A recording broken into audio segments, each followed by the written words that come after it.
What's up, YouTube? Bobbles and Ball Cards back with another video.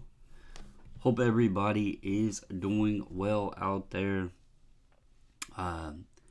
Today, I want to talk about Fanatics and how they had said that they want to 10x the hobby, and my questions and concerns with how that is ever going to be possible with the way prices of products continuously grow.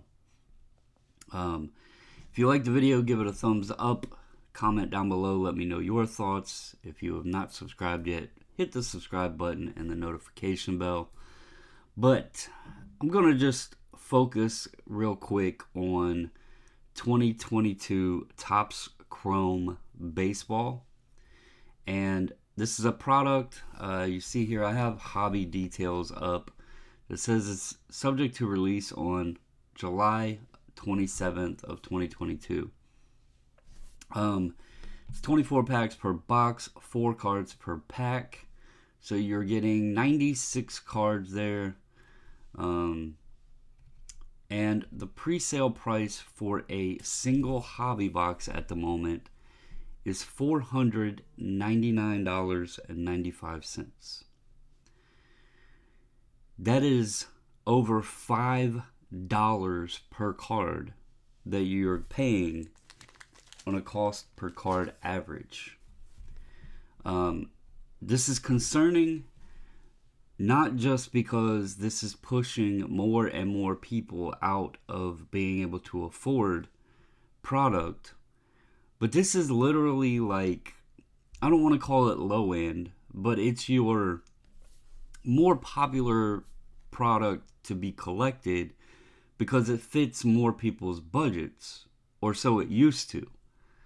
I remember in 2019, and I still have a receipt for it, picking up a hobby box of 2019 Topps Chrome at the fall show in Chantilly and paying $80 for the box, $89.95 for the box.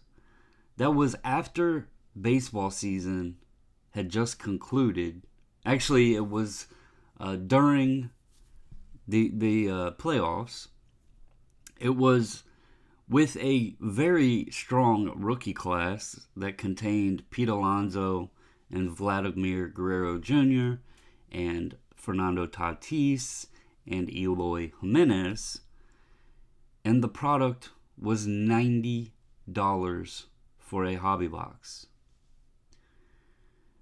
Take into account as well, you go through here, and this is just the hobby parallels. You look at all of the colors that are involved now.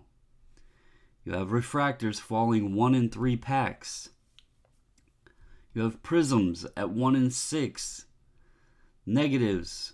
You have magenta speckle, purple speckle. Then you have your regular purple. Now you have aqua lava. Then you have your regular blue. You have green wave, blue wave, gold wave, orange wave, red wave, super, and printing.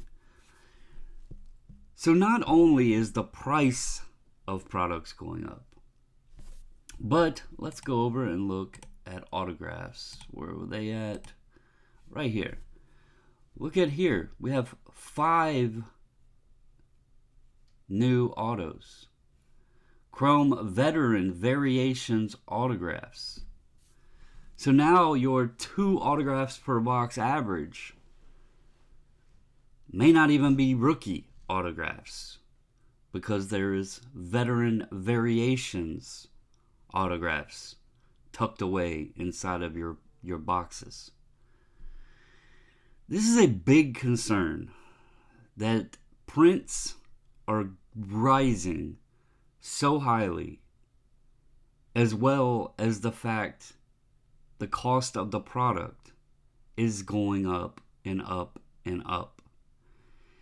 I spoke on 2019. In 2020, the product had tripled in price. I remember going to my LCS and I had to spend $270 for a hobby box. All because it was 2020 and the hobby had grew and Luis Robert was in there and Bo Bichette was in there. But if you look back on the 2019 product, it had a much stronger rookie class. And yet, once we even knew how those rookies had played out, I was able to pick a box up for $90. Today, before we even know a checklist, or really what any of these rookies are going to become, they're wanting us to pay $500 for a box. While they're adding many, many new parallels, they're changing around the odds to hit any of the parallels, etc. What that allows them to do is print more and more product while raising the price more and more and more. Us as collectors need to realize the more product on the market, the less value the cards become. You're not going to get the Mike Trout value when Wander Franco has 5 times the available cards as Mike Trout. You're paying way more than you ever would have in 2011 to pick up product that contained Mike Trout. People need to stop paying for what a player may potentially become and get back to the basis of allowing the players and the values to grow into that space. People didn't start paying for Mike Trout right out of the gate at what he may potentially have come. They didn't pay for the MVPs. They didn't pay for the high career WAR. They were paying for a rookie named Mike Trout. We don't know what these guys are going to become. And if we continuously allow them to raise prices each and every year while printing more and more and more product, they are not going to 10x anything except print runs and price. I don't know about most of you, and I don't want to speak for everyone, but there is no way in hell I would pay $500 for a hobby box of Topps Chrome. This is not, Topps Dynasty we're talking about here. This isn't definitive. This isn't Diamond Icons. This is Topps Chrome. Let's go back out of here and look at some of the other iterations of the product, because blasters are sitting at $70 for a pre-sale price. A case of blasters is $2,800 for a case of blasters. You want jumbo? You better have 10 Benjamin Franklins, because it's going to cost you $1,000. You want 8 of them in a hobby? Well, you can get a $50 discount and get it for $79.50. And then, of course, here is your lovely hobby at $500 with a case price of $59.50. Now, this goes beyond just Topps Chrome Baseball. Products such as Series 1, Series 2, even Opening Day are much higher than they used to be. Meanwhile, print runs are exceedingly high than what they used to be. The hobby needs to understand. Everybody wants low pop or scarce cards. We don't want to go back to the 80s and 90s of junk wax. But if we continue allowing prices to increase higher and higher and higher, with print runs going higher and higher and higher, trust me guys, just because your card has the serial number on it doesn't mean much anymore when there is 50 or 60 different colors with serial numbers on them. It's the same card in a different color and a different pattern. Collecting the rainbow is now impossible because if you want one of the best players, you're going to be lucky to pick up one of his parallels, let alone how many ever there are created of them. If you go into the blaster boxes, you go over here, there's even new parallels in blasters. It's just crazy to think that they continuously raise the price higher. I mean, at $70, this is 3.5x of the old $20 blaster box price. We need to start correcting this somehow. I know there's a lot of new people in the hobby. There's a lot of new people that came back in the hobby.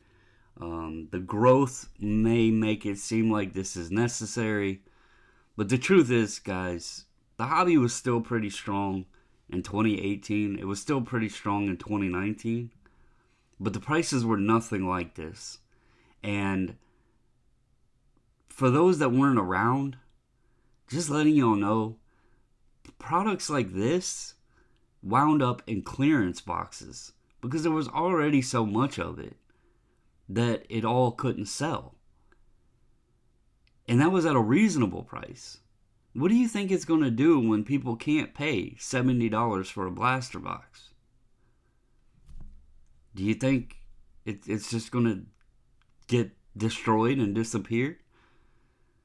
It'll sit stored away. It'll go on clearance. However they can get rid of it.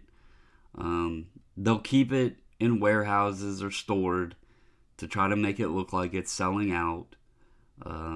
There's many different ways they can go about trying to look like the demand is there for the price and the value. But the truth is, I don't see it happening. This could potentially have a great rookie class in it.